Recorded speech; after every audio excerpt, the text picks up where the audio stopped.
Breakfast can be really difficult with type 1 diabetes. In this video, I'm going to break down a little bit why that is, as well as some strategies that I use to help me out with breakfast. And then I'm going to go through 5 of my favorite breakfasts.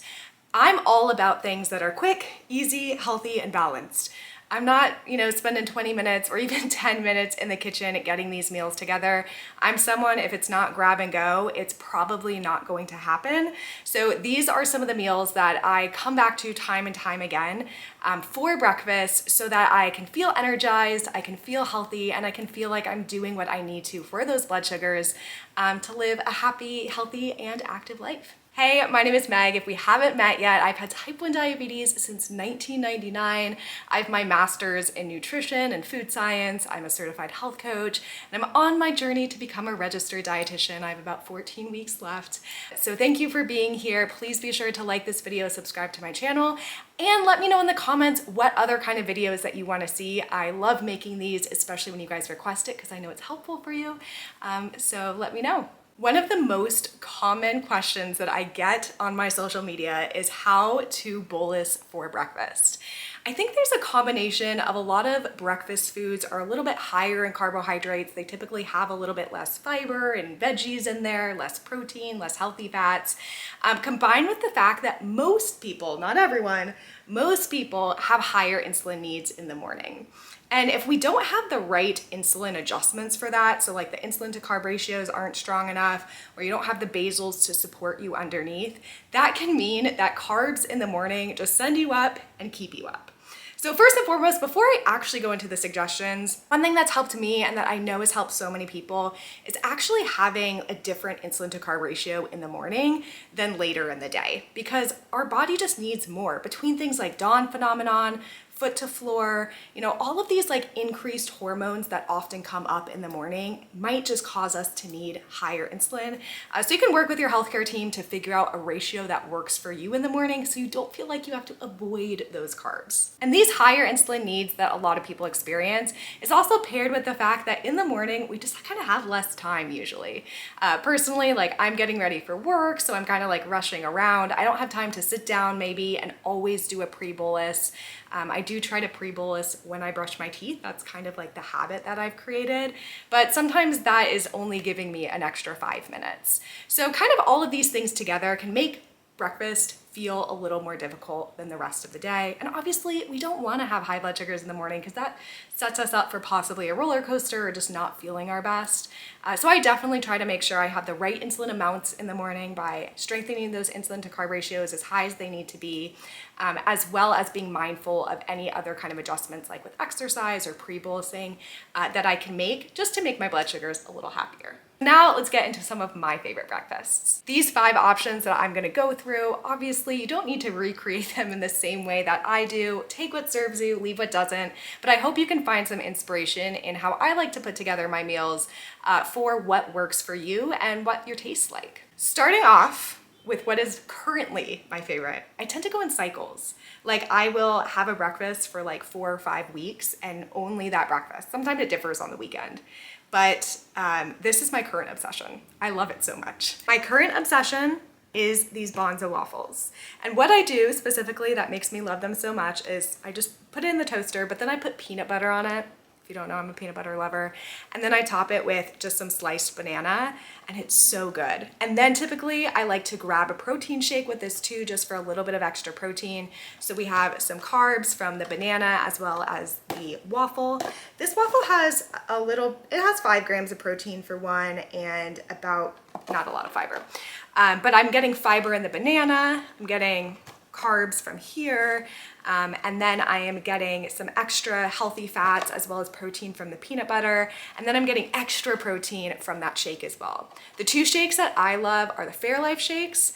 I find that those are so good. They do have milk in them, so if you're looking for a plant-based option, I also love the OWYN, OWYN. I don't know how to pronounce it, but both of these I really like. I like the Fairlife one, tastes better, I think, but if you're looking for that plant-based option, the OWN ones are good too. Really good, highly recommend. These are gluten-free. All my options are gluten-free because I have celiac. But any kind of protein pancake, I know there's a lot of other brands out there too, like the Kodiak cakes. There's a lot of good, easy waffle options. Up next, and I'm not looking for such a hot and heavy breakfast, but just something a little bit lighter. I'll take Greek yogurt. Again, like I mentioned in the snacks video, I like to look for a yogurt that has about 10 to 15 grams of protein per serving. I'm a quick and easy person when it comes to the kitchen, so I'm just buying the individually packed ones, and I just make sure, again, they have at least 10 grams of protein there. And then what I like to do is add in nuts. I specifically like using like a trail mix bag that has like mixed nuts and cranberries. So by using one of those trail mix nuts, I think they're called like heart healthy nuts. I get them at Costco.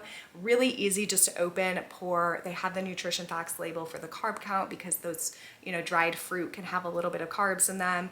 I pour this over, and then I'll add some fresh berries in there as well. Again, this is really more of a seasonal thing for me. I don't tend to go for this in the winter because I want something a little warmer in the winter. But when I want something a little lighter, a little fresher, this is definitely my go-to. In this meal, we are getting carbs from that dried fruit. We're getting some protein from the nuts as well as healthy fats, getting some protein from the yogurt, and we're getting some fiber from the berries. Next, we have a classic, and that is a good old avocado toast. Now, when I'm looking to build an avocado toast, and this is one that takes a little bit of extra time for me just because I feel like cutting up an avocado can take a second. Not too long, but probably more time than my other options so far have been. When I'm looking at the bread to use for this avocado toast, I'm looking for something that has a higher fiber content.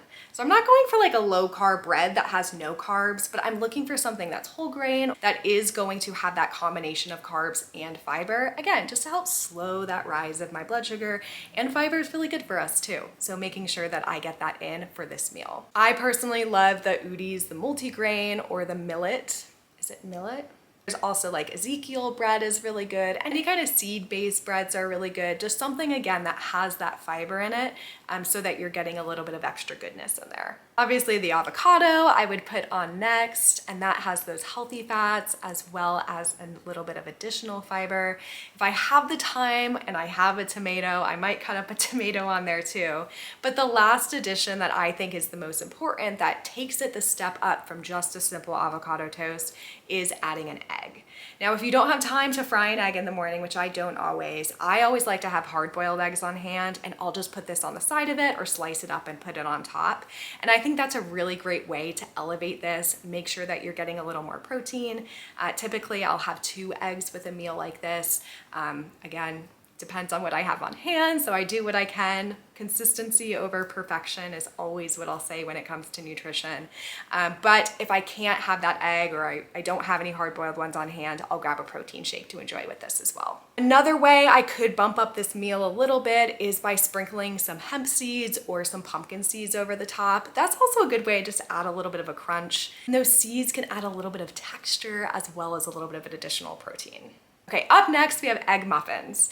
Now, these do take a little bit more time than the other options I've gone through, but I still classify them as grab and go because I would typically prep them ahead of time. So I'd make a bunch, put it in an airtight container, and then either store it in the fridge or put it in the freezer to enjoy over however long I make them for. I'll link a few of my favorite recipes below. I usually don't use a recipe. I've kind of made it enough times that I just kind of know how much I need, and I use up the rest of my eggs and the rest of whatever veggies are in my fridge. But essentially this is a combination of egg, veggies. I love to add chopped potato in there to be my carbohydrate. And then there's a little bit of seasoning and spices that you put in there. Put them in the oven, and then you've got these really delicious grab and go bites. You can pop them in the microwave. You can have cheese in them or add on them. Again, I love using this as kind of my end of the week. Got a bunch of veggies that we didn't use up, chop them all up and throw them into these egg bites. Really great way to make sure that you're getting those micronutrients as well as some extra fiber. If you don't put the potatoes in there, or you don't put something that has carbs in there, I love pairing this with a toast, or some fruit. So there's always ways that we can kind of mix and match, but this does kind of cover for the fat, for the protein, and for that fiber. And as a tip for prep, when I'm prepping something like this, I love to do it with my Sunday night dinner. It just feels like it takes up less time. If I'm already in the kitchen, I'm already using the oven and everything, making this is pretty quick. But when I kind of pair it with making another meal, I feel like it's just so much easier to fit into my schedule. Last but not least, number 5, we have oatmeal. Now, before I get into oatmeal, I'm gonna say oatmeal for the longest time was so difficult for me to bolus for. I felt like no matter what I did, I could not nail oatmeal. Then I started, as I was on my health journey, this is 5-6 years ago, I started playing with the idea that maybe there's just some foods that my body needs more insulin for. And oatmeal for me is definitely one of those. So when I make oatmeal, no matter what kind of oatmeal it is, I know I have to give more than what the nutrition facts label says. Even if I count all the carbs, everything I put in there, I still always just need a little bit of extra. And I'm okay with that. I love oatmeal, especially in the winter time when I'm looking for something warm and a little cinnamony. But I do know that in order to get the bolus right, I do have to, play with it a little bit more than what is just given to me on that nutrition facts label. So I just like to say that because going into it, I know a lot of people struggle with that oatmeal bolus. So in addition to that extra insulin, I also like to look for oatmeals, and I'm going for the packets here. I'm not gonna be making it on the stovetop. Maybe on the weekends I do that, but definitely not during the week. But I'm looking for those packets that have some added goodness in them. So I love I think it's called, let me double check what it's called, Nature's Path Organic. Nature's Path Organic Instant Oatmeal, they kind of have like flax in them. There's some that have some added quinoa in them. So there's some different seeds and nuts and just some extra fiber and protein that's added to those, just to the mix itself. I, make it with the boiling water, easy to go. And then I like to add in some peanut butter, some extra nuts, and some berries on top, again, just for that added nutrients. Oatmeal itself does have some protein, but not a ton of protein. So I'm usually looking to add in some peanut butter, add in those nuts.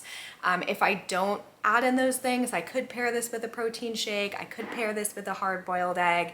And I love to also add like different spices like cinnamon, nutmeg, depending on what kind of mood I'm in. There's tons of really great baked oatmeal recipes as well. So any kind of oatmeal like that, as long as we're adding in that protein, fat, and fiber with those carbohydrates, can be really great. Oatmeal itself has really great fiber in it too, but I like to add in those fresh berries or banana or some other kind of fruit. Pears are really good in it too, just for a little bit of extra nutrients.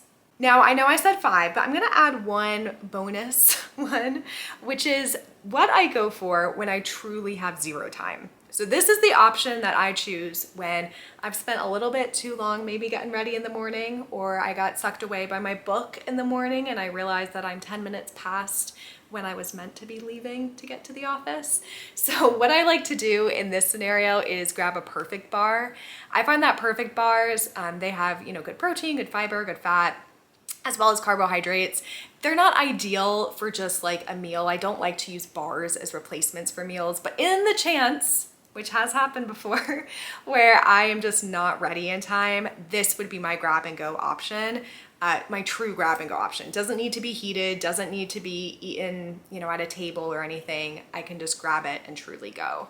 So that is what I choose if in that case scenario. But I do try to have a little bit more of a well-balanced breakfast that has some freshness in it. So whether that's from fruit or veggies, like in the egg muffins, that is what I try to strive for.